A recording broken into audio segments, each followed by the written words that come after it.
Channel 5 news நேயர்களுக்கு வணக்கம். நான் உங்கள் நிரஞ்சன். சிலம்பரசன் டிஆர் அவர்களை பற்றி தான் ஒரு சின்ன விஷயம். என்னென்னு பார்க்கும்போது, அவர் கொஞ்சம் உடம்புலாம் போட்டு வெயிட்லாம் போட்டு படம்லாம் சரியாக போகாமல் ஒரு 4 வருஷம் கழிச்சு ஒரு படம் வருது. அதுக்கப்புறம் சில வருடங்கள் படமே வரல. இப்படிங்கிற மாதிரி விஷயங்கள் எல்லாமே நடந்துட்டு இருந்தது. இந்த கோவிடுக்கு அப்புறமா ரிலீஸ் ஆன முதல் படமாக ஈஸ்வரன் படம் இருந்துச்சு. அது பெரிய அளவு போகாட்டியுமே ஓகே, உடம்பெல்லாம் குறைச்சிட்டு ஒரு ஃபிட்னஸாக சிம்பு வந்துட்டார் அப்படிங்கிற மாதிரி ஒரு அறிகுறி கொடுத்துட்டாரு. அவரே இந்த படம் ஒரு குறுகிய காலகட்டத்தில் சின்ன கால் ஷீட்டில் இந்த படம் முடிக்கணும் அப்படின்னு எடுத்த படம் தான் ஈஸ்வரன். அதுக்கு அடுத்த படமே கொஞ்சம் பெரிய பட்ஜெட்டில் பண்ணணும், ஒரு பெரிய டைரக்டர் கூட பண்ணணும் நினச்ச படம் தான் மாநாடு. ஒரு மிகப்பெரிய பிளாக் பஸ்டர் அப்படின்னு தான் சொல்லணும் சிம்புடைய கெரியரில்.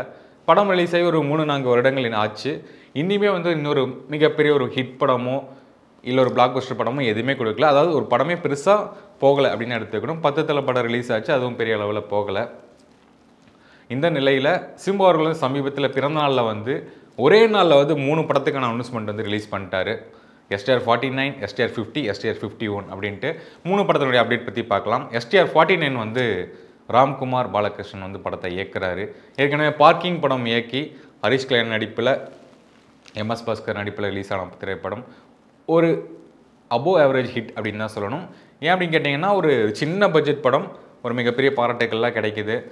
ஹரிஷ் கல்யாண் அவர்கள் ஒரு சிம்புவுடைய ஒரு தீவிரமான ரசிகர். அவர் மூலிமா சிம்பு கிட்ட ஒரு கதை சொல்ல, ஓகே இந்த கதை எனக்கு பிடிச்சிருக்குப்பா, நம்ம பண்ணலாம்ப்பா அப்படின்னு லாக் பண்ணி டான் பிக்சர்ஸ் சார்பாக ஆகாஷ் பாஸ்கரன் இந்த படத்தை தயாரிக்க போகிறாரு.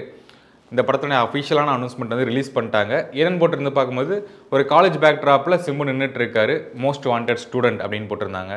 படத்தில் ஒரு ஸ்டூடெண்ட்டா இல்லை ப்ரொஃபஸரா அப்படிங்கிறத நம்ம வெயிட் பண்ணி தான் பார்க்கணும்.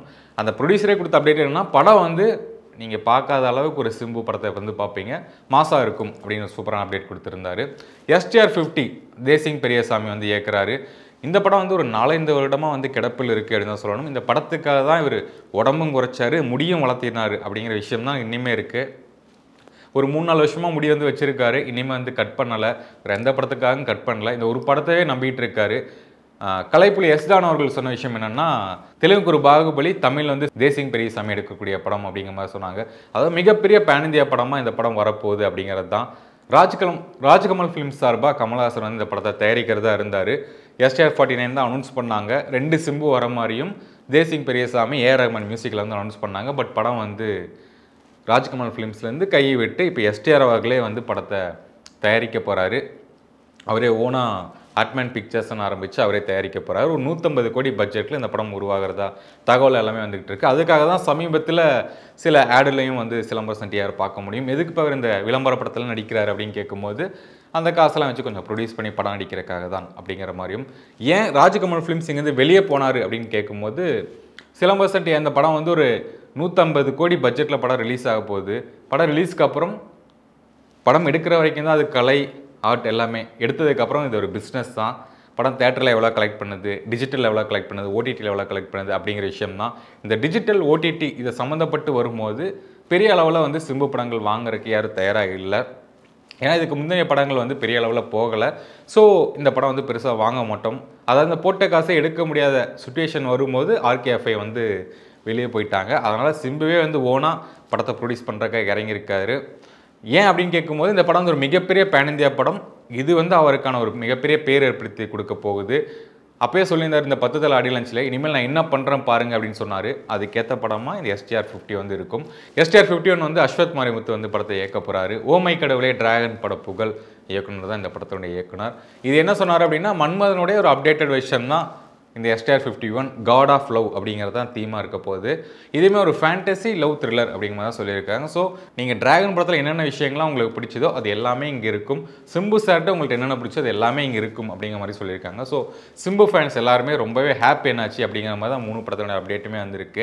இதையும் தாண்டி ஒரு ஸ்பெஷலான ஒரு அப்டேட் என்ன அப்படின்னு பார்க்கும்போது, STR 49 அதாவது ராம்குமார் இயக்கிற படத்தில் 3 ஹீரோயின்ஸ் அப்படிங்கிற மாதிரி இப்போதைக்கு வந்திருக்கு. இப்போ டிராகன் படத்தில் ஃபேமஸான கைடு லோஹர் அவங்களும் நடிக்க போகிறதாகவும், பிரேமலு படத்தில் ஒரு ஃபேமான மமிதா பைஜோ அவங்களும் நடிக்க போகிறதாகவும், சீதாராமம் படத்தில் ஃபேமான மிர்னால் தக்கூர் இந்த 3 ஹீரோயின்ஸ் வந்து எஸ்டிஆர் 49 படத்தில் நடிக்க போகிற தகவல் வந்திருக்கு. அதாவது எப்படியும் ஒரு ஹீரோயின் தான் இருக்க போகிறாங்க. காலேஜ் கதை அப்படிங்கிறனால ஒரு 2-3 ஹீரோயின் தேவைப்படும். அந்த கேட்டகரியில் இப்போ இருக்க யங் ஜென்ரேஷன் ஹீரோயின்ஸ்லாம் வரக்கூடிய வாய்ப்புகள் இருக்கும். ஏன்னா நீங்கள் மாஸ்டர் படத்திலே விஜய் கூட பார்த்தீங்கன்னா ஆண்ட்ரியா அவர்கள் ஒரு சின்ன ரோலில் வந்துட்டு போவாங்க. அந்த மாதிரி ரோல் கூட இருக்கலாம் அப்படின்னு எடுத்துக்கலாம். ஓகே, சிம்பு ஃபேன்ஸ் எல்லாரும் ஹாப்பி. தொடர்ந்து 3 படங்கள், ஒரு படத்தில் ஒரு 3 ஹீரோயின்கள் அப்படிங்கிற ஹாப்பியாக இருக்காங்க. இது எல்லாமே தாண்டி ஒரு விமர்சனம் என்னென்னா, எல்லாமே சரிப்பா படம் ரிலீஸ் ஆகுமா அப்படிங்கிறத வந்து கேட்டுக்கிட்டே இருக்காங்க. படம் ரிலீஸ் ஆகும்போது பார்ப்போம். சிம்பு அவர்கள் வந்து தொடர்ந்து ஷூட்டிங் போகணும், நடிக்கணும் அப்படின்னு தான் சிம்பு ஃபேன்ஸினுடைய ஒரு வேண்டுகோளாகவே இருக்குது. 2025 எஸ்டிஆர் 49 வந்து ரிலீஸ் ஆகும்னு சொல்லியிருக்காங்க. நம்ம வெயிட் பண்ணி பார்ப்போம். சிலம்பரசன் டிஆருடைய த மோஸ்ட் வாண்டட் ஸ்டூடெண்ட் அப்படிங்கிறது தான். தொடர்ந்து பாருங்கள், நம்ம சேனலை வந்து சப்போர்ட் பண்ணுங்கள். தேங்க்யூ ஃபார் வாட்சிங். நன்றி.